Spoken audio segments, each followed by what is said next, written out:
when you build a company and really do not look at it, from a competitor perspective. Otherwise, I even do not dare to start Zoom because there were so many big legacy, competitors. So from our perspective, we wanted to be the company to understand the customer's pain point, the first company to understand their pain point. With that, actually, you spend all the time on talking with the customers and build a much better solution, time and manner ahead of any of your competitors. No matter how big your competitor is, you still have a chance to win. This pandemic crisis essentially accelerated the pace of embracing digital transformation. Right? When you send all the employees back at home, first of all, you need to make sure there's no productivity loss.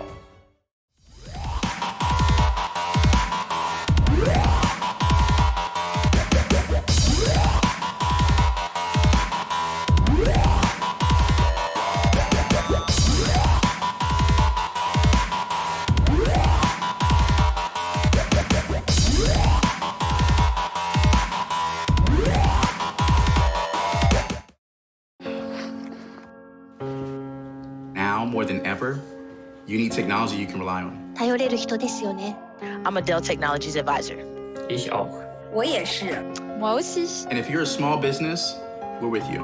We are with you. Estamos com você. We want to help. So we'll be right here. At home, answering your calls, providing support, and standing by you every step of the way. Bye-bye.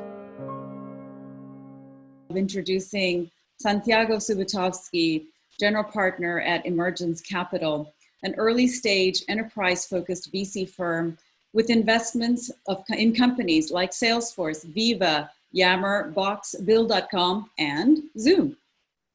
What really stands out about Santi is his people-first approach. He has a self-professed obsession with building strong friendships with the entrepreneurs he works with. Santi respects an entrepreneur's time, talent, and vision, and the personal relationship he cultivates is something money can't buy. In fact, he took that philosophy forward while developing Emergence's relationship with Zoom founder Eric Yuan, and Santi will share more about that. A little known fact is that he's an accidental entrepreneur, that he started a company because he couldn't get a job when he graduated from university in Argentina. That company was AXG Tecnonexo, a SaaS e-learning company. He then expanded the company to 150 employees with operations across Latin America and the US. Santi is also a founding board member of Puente Labs, an organization that helps founders of Latin American high potential growth companies scale their businesses globally.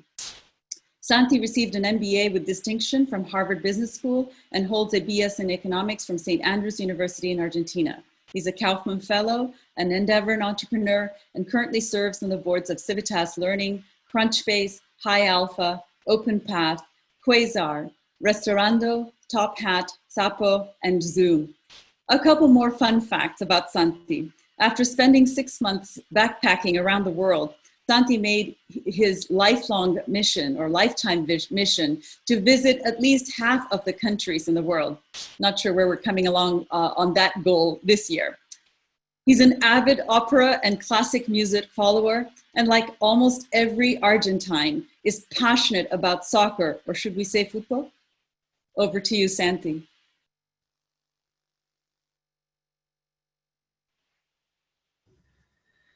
Thank you. That was great. I wish my kids were here listening to that intro. It's like, thank you very much.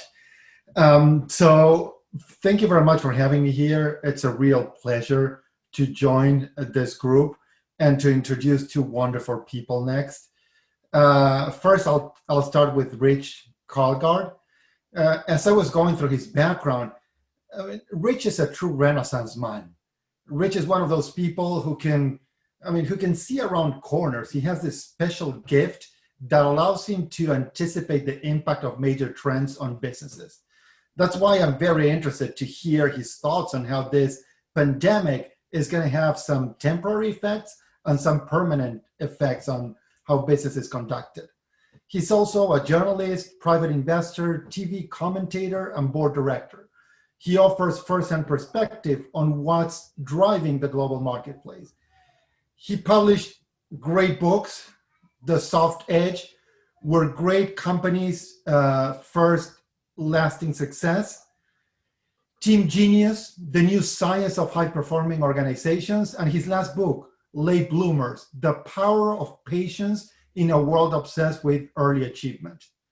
Rich is also the publisher of Forbes magazine and a frequent contributor to the Wall Street Journal's op-ed page. He's an expert in successful corporate culture, which also makes me wonder how he sees culture changing in a world with a distributed workforce. And finally, as I was going through some of his speech topics, I was fascinated and wanted to learn them all. It's like, listen to these topics. It's like Trump, tech, trade, turbulence, and the 2020 elections. Who doesn't want to listen to that? Thinking in the age of smart machines, tomorrow's killer apps, culture, teams, and people. So it's going to be great to hear this conversation. And then we're also going to have Eric Yuan. People know Eric as a founder and CEO who's keeping us connected and sane. I have the privilege of knowing Eric as a friend, as a mentor who's always been there, willing to have any conversation at any time. He would listen and he would share his heart. No hidden agenda. He would speak his heart. We were both told that it can't be done. And what's interesting is that it was both on the VC topic. For him, it was video conferencing. People told him it can't be done. And for me, it was venture capital. It's like, there are no Latinos in venture, so it can't be done. And we're both working hard to prove that no matter where you come from, if you have a dream, if you have the drive, if you have the passion and work hard, you can get things done. I've known Eric for years now, met him before the world realized this video first economy was coming. I built a relationship for months before we ended up partnering. And since then, my life changed completely. I've seen him do the right thing over the best thing over and over again. I see him work tirelessly around the clock, nonstop, to deliver happiness by enabling the world to keep spinning. He still responds to customers himself. I mean, you would imagine a CEO of a company that's going through what Zoom is going through, he still goes one-on-one deep with each customer, trying to understand how to make the company better.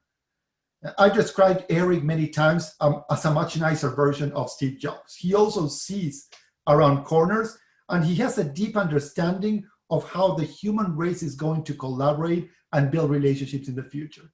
He understood before most that video is the new voice. He trusts people and enables them to become the best version of themselves. Eric truly cares. He cares about customers. He cares about employees. He cares about his community. He's also stayed humble. I mean, Eric is the same Eric I met 6 years ago when I walked up the stairs of a building where the elevator didn't work and they had cameras on top of boxes, on top of refrigerators. Eric hasn't changed. He works a lot harder and he's having a much bigger impact. Remember him serving coffee to attendees at Zoomtopia. And that's Eric. That's not a marketing thing. That's who he really is. He's a very special leader, and I'm convinced that history will remember him as the leader who brought us together when we were forced to shelter in place, the visionary who built a platform that enables humanity to collaborate more effectively, and the leader who gave us the sanity when we needed it the most.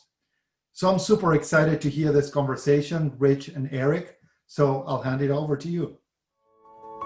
As the world reopens, ServiceNow is helping customers make sure going back to the workplace works for everyone. Introducing the Safe Workplace apps and dashboard. 4 apps specifically designed to help ensure the health and safety of your workforce and workplace, all housed in a single dashboard to give you a comprehensive look into everything you need to know. And they're available now, out of the box, powered by the Now platform. Get a bird's eye view to make sure your employees are prepared and ready to go back to the workplace. Manage inventory levels across your organisation thanks to workflows that automatically replenish supplies. Screen and verify the health of your employees and help manage workflows for cleaning, sanitation and safe distancing for employees. 4 essential apps, 1 comprehensive dashboard. Together we can make sure going back to the workplace can work for everyone. That's the power of the Now platform.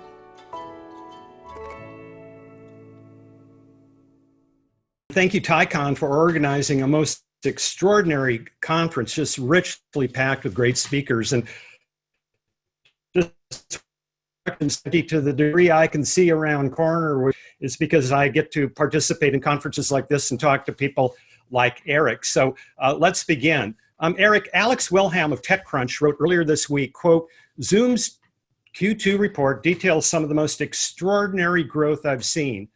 Eric, did you ever imagine that your original vision as video as the new voice would reach such extraordinary scale?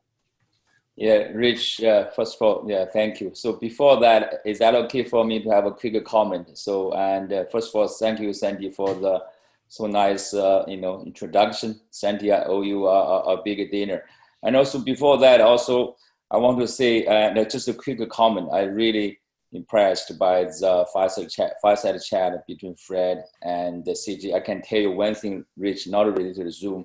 And Sequoia, also our investor, we share the same investor. I remember I asked the Sequoia general partners, I asked them, hey, which company you think we should learn from as our, the hero to learn from?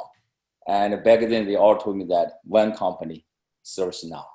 And the reason why Silicon Valley is so successful because of so many great entrepreneurs. Fred, the story as a great entrepreneur, I think we should all learn from. He is my hero. Yeah, I really enjoy that, fireside chat.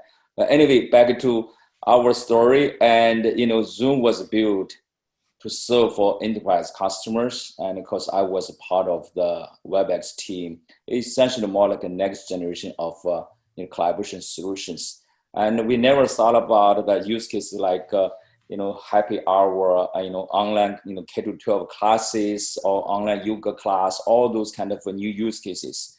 And so this is totally unexpected. And the good news is, we always think about how to contribute back. So we really appreciate this great opportunity for Zoom, to help the world, to make the world a better place to help people stay connected.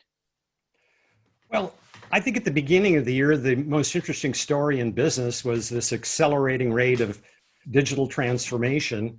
And then came COVID.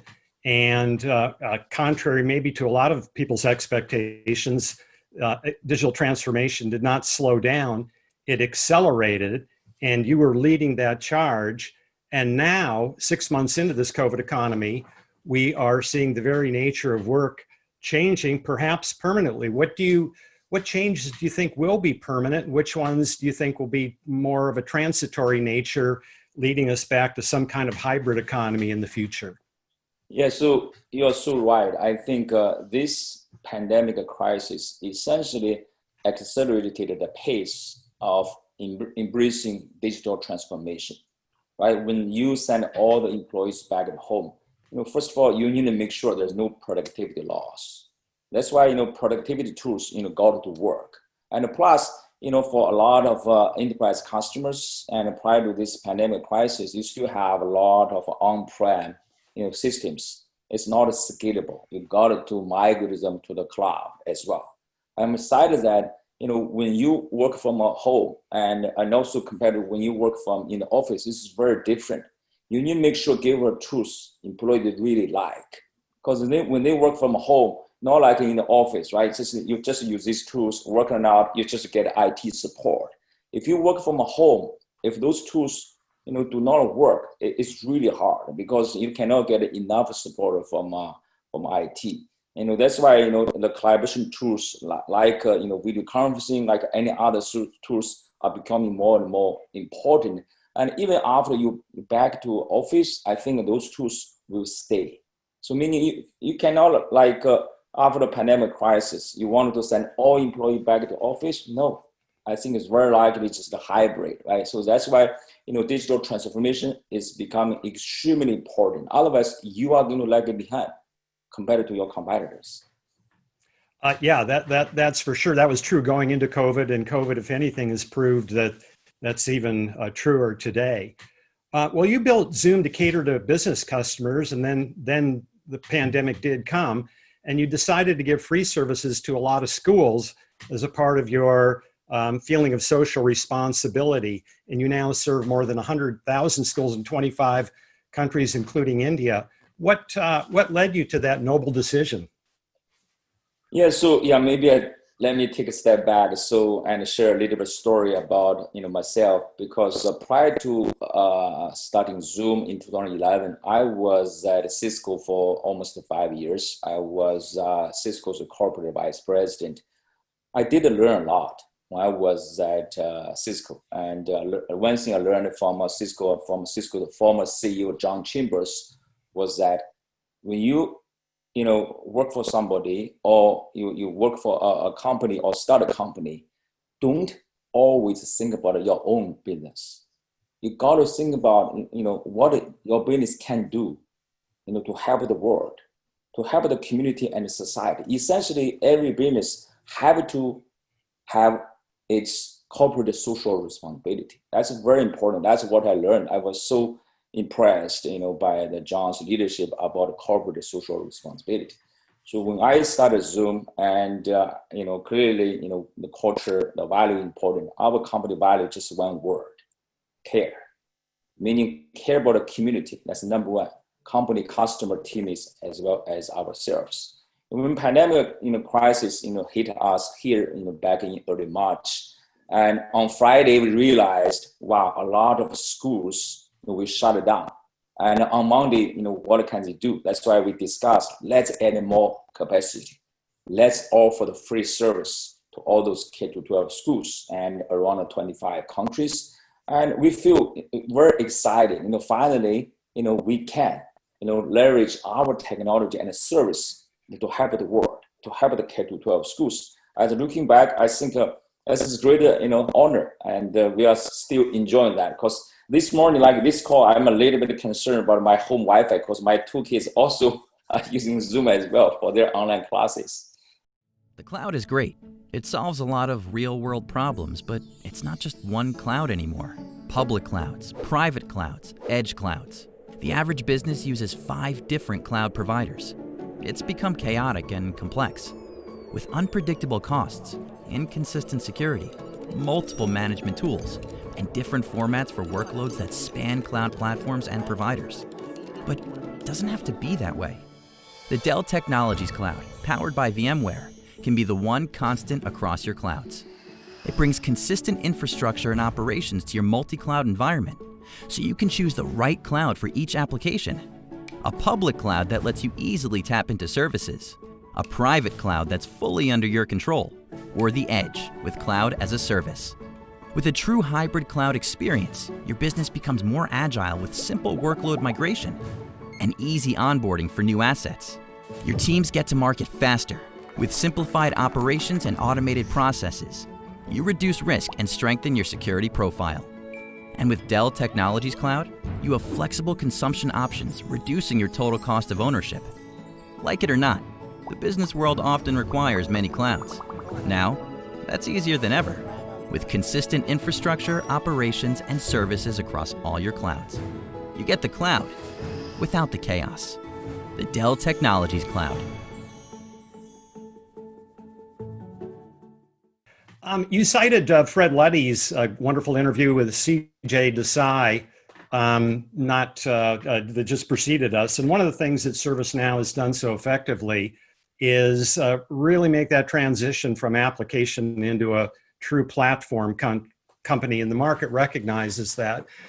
You've publicly aspired to do the same thing, create a platform where developers and companies can build all kinds of applications. What does that look like, let's say 10 years from now or 20 years from now? Yeah, that's a great question. You are so right. That's exactly our model. And we learn a lot from ServiceNow. And I personally researched, their business model, how they become a platform company, with a platform, one app, for the IT team, another app for other department is very scalable platform. That's exactly, what we are doing as well. And when we built the first application, video conferencing, it's not just one application. And first of all, we have a platform layer. The first application upon that platform was video conferencing. And then 2 years ago, we announced our phone app, which is also based on the same platform. So we are going to have more and more applications. However, because of video conferencing's nature, is a lot of new use cases. Sometimes like a vertical industry, it's really hard or sometimes impossible for us to understand the domain knowledge and isn't to build an app. That's why we also wanted to offer a very, scalable, open platform, which is a marketplace, and to allow the third-party developers, to build all kinds of applications. And then recently, we almost have more than 700 applications built upon our platform with open API. And that's our focus, because there's so many new use cases, right? It's really not scalable for you to focus on that. Gives the third-party flexibility to build applications is, I would say, is very scalable. Well, just as Google wasn't the first search engine and Facebook wasn't the first social media company, you weren't the first company doing what you're doing, but you blew past them all. And now, of course, because of your outside success, you're attracting lots of competition. Microsoft Teams, Microsoft seems to be really increasingly engaged about that. And Verizon just acquired BlueJeans, and there are many more. What will be the key to keeping your lead in the years ahead? And do you think it will best to breed win, or the ecosystem and the chips? Yes, great question. I think first of all, I would say, when you build a company, and really do not look at it, from a competitor perspective. Otherwise, I even do not dare to start Zoom because there were so many big legacy, competitors. So from our perspective, we wanted to be the company to understand the customer's pain point, the first company to understand their pain point. And then we go back to build the solution, the first solution to fix that problem.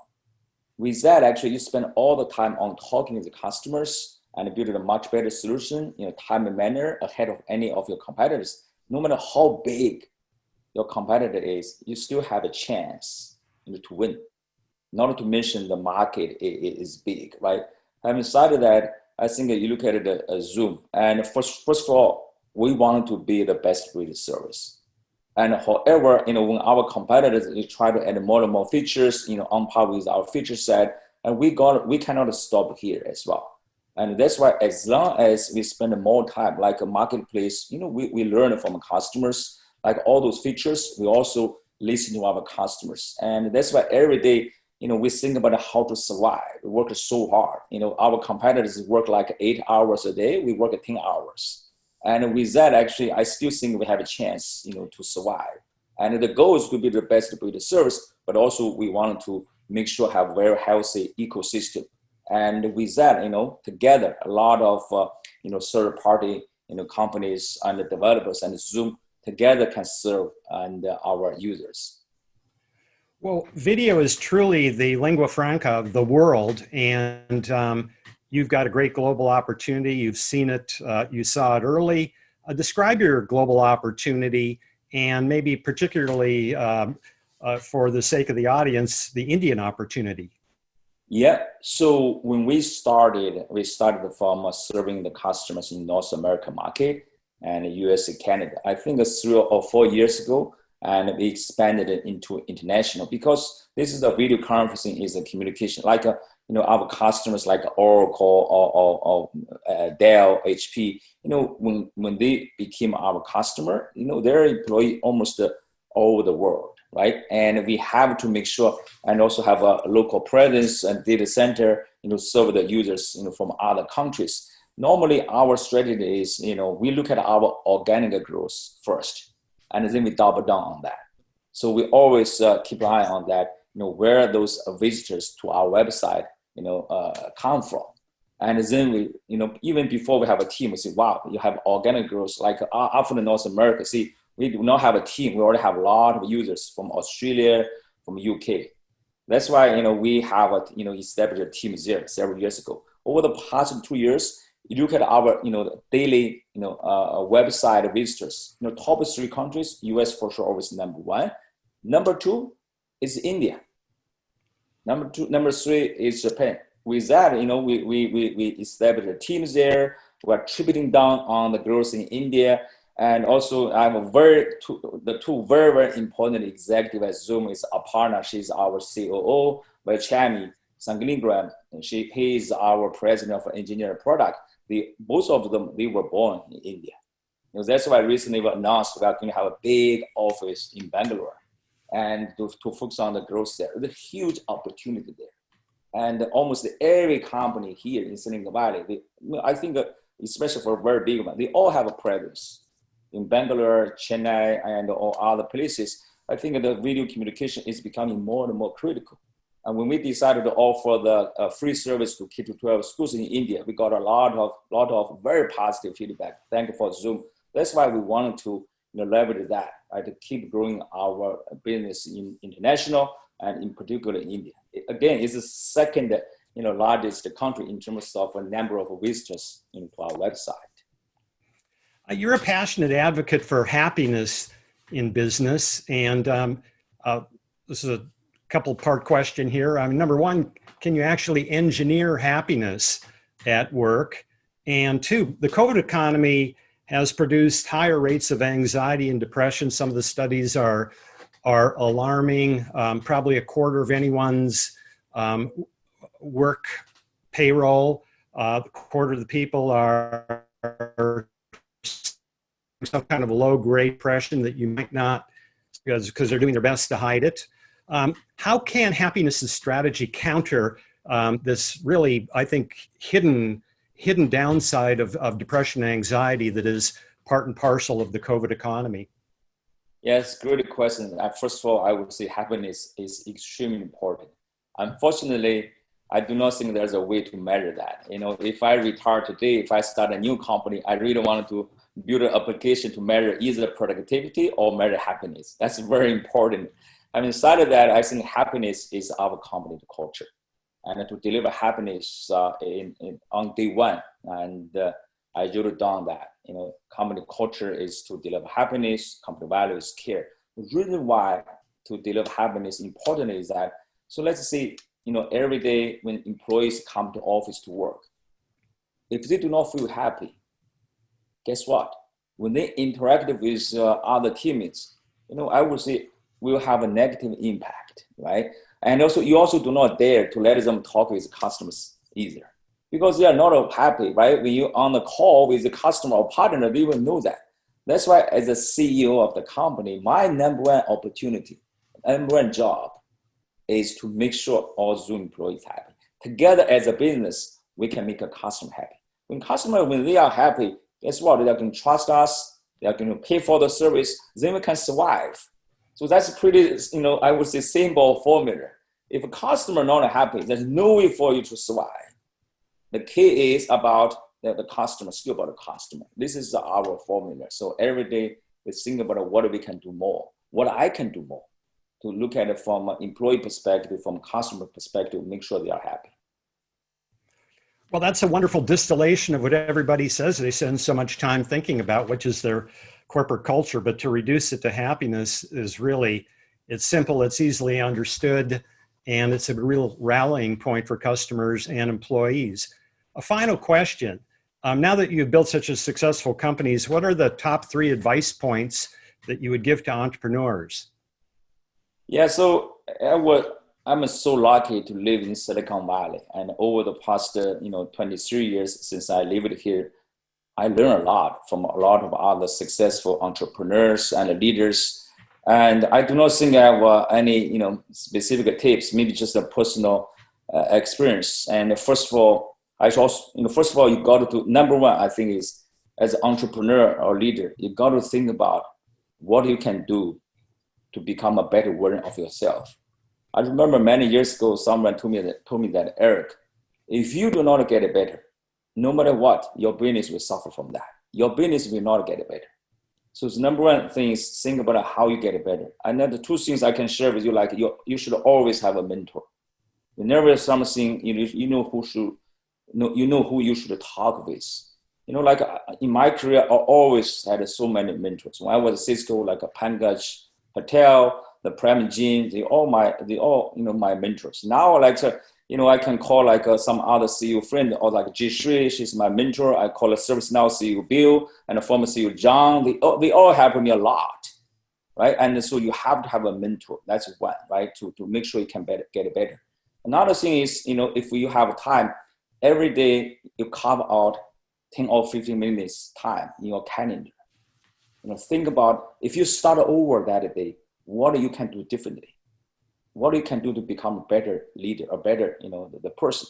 So that's the first tip, how to become a better version of yourself. The second thing is, I think if possible, when you start a company, as early as possible to write down your company culture and value. Make it very catchy. Don't write too many things and follow that, talk about that, and always communicate. That's the second thing. The third tip I would say is just be patient. There's no overnight success, and just always think about the long journey. It's marathon, 10 years, 20 years. Look at the ServiceNow story. The Fred started in 2003. I got to be patient. That's very important. Yeah, that's my 2 cents. So, well, Eric, thank you so much for sharing your wisdom and really for allowing the TiEcon audience and the Forbes audience to peek inside what has led you to create this juggernaut at Zoom. Thank you so very much. My pleasure. Thank you, Rick. Thank you all. Thank you.